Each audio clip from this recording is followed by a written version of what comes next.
Back in 1981, on the European leg of the River Tour, Bruce played a concert in West Berlin, on the west side of the divided German Republic. East Germans could not attend the concert due to political issues. During the tour of the city the day before, Steven Van Zandt seemed very moved by the cold brutality of the Berlin Wall.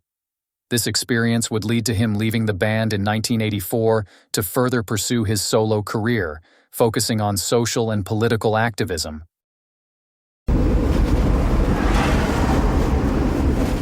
Seven years later, in East Germany, the youth had become restless. They were starting to rebel against their country's separation and hard, Marxist-Leninist rule. The Free German Youth Organization attempted to relive some tension by bringing in the biggest Western musicians to play in their communist state. The government, afraid of an uprising in an already irritated society, agreed to have the biggest star in the world at that time, and importantly, not a Reagan supporter, Bruce Springsteen, play in their communist state as a way of appeasing their people. Before that, he was examined by the Stasi, the secret police and intelligence agency. According to the released files, 20,000 tickets alone were to be distributed to the partners of the cooperation. In East Germany, Bruce was a representation of an honest, hard-working man, and born in the USA, was very popular among the youth. Also, there was a myth of him supporting Sandinistas in Nicaragua. The Sandinista rule is a communist reign of terror. And he wasn't a Reagan supporter.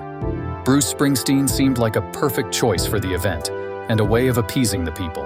However, their plan backfired.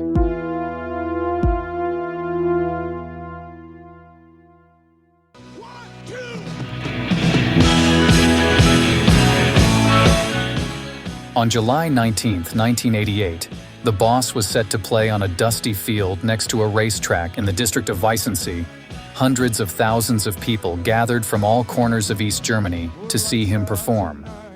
But because only 160,000 tickets were sold, the sheer size of the crowd waiting outside the fence forced the organizers to open the gates, causing an uncommon, chaotic decision in the strict communistic society.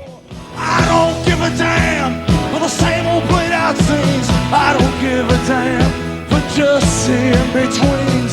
Honey, I want the heart, I want the soul, I want control right now.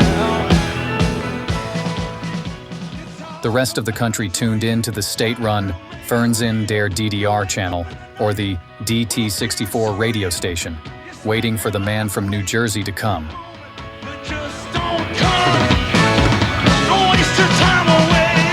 Bad lands, you gotta live it every day. But the broken heart stand is a place you gotta play. Keep pushing to misunderstood. These bad lands. It is said that if you were between 18 and 40 in East Berlin at that time, you either saw or heard Bruce Springsteen play that day. After all, it was the biggest concert ever held in the German Democratic Republic, and one of the biggest ticketed single artist concerts in history. The largest traffic jam in East Berlin occurred just before the show. It was the only event of that sort to happen in the country.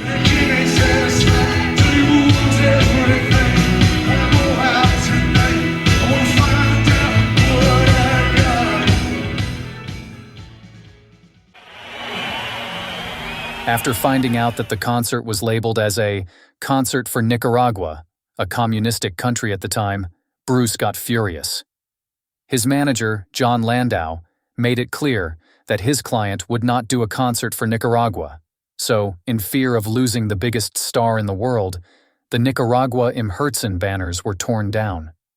Despite their best efforts, the organizers couldn't change the face of the 160,000 already sold tickets with the Konzert für Nicaragua slogan printed on them. So, in order to make his stance clear on stage, Springsteen pulled out a paper card from his pocket with a short speech written in German. Es ist schön in Ostberlin zu sein.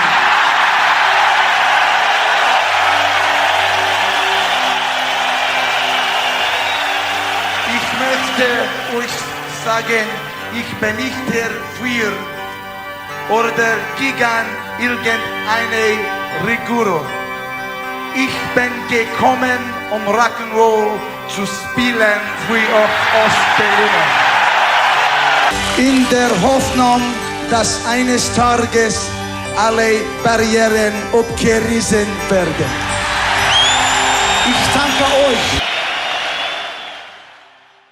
Just a few minutes before the speech, Bruce's German driver, George Kerwinski, who earlier translated his words into German on request of John Landau, had to run on the stage in the middle of the show to stop Bruce from using the word wall in his speech. Und wir haben es wirklich kaum verstanden. Wir saßen da in dem Kabuff Arm in Arm und haben uns angebrüllt.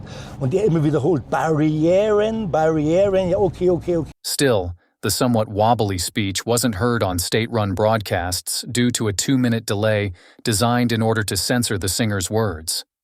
Nonetheless, the countrywide need for freedom had strengthened its roots after the population has experienced a 4.5-hour rock and roll show.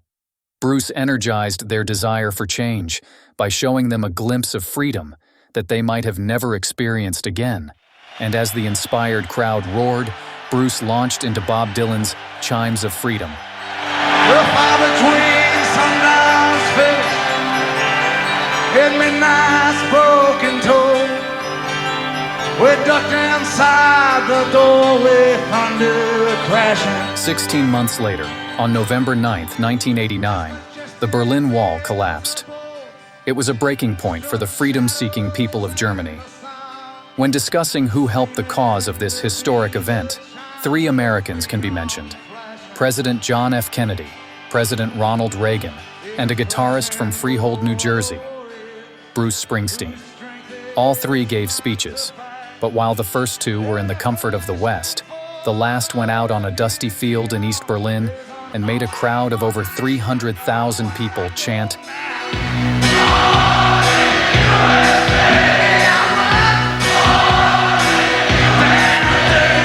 and wave their home-stitched American flags. Springsteen's concert that day sparked a fire that would further inspire the people of the German Democratic Republic to reunify and establish freedom. We're in the city's melted fun. Unexpectedly we watch with faces we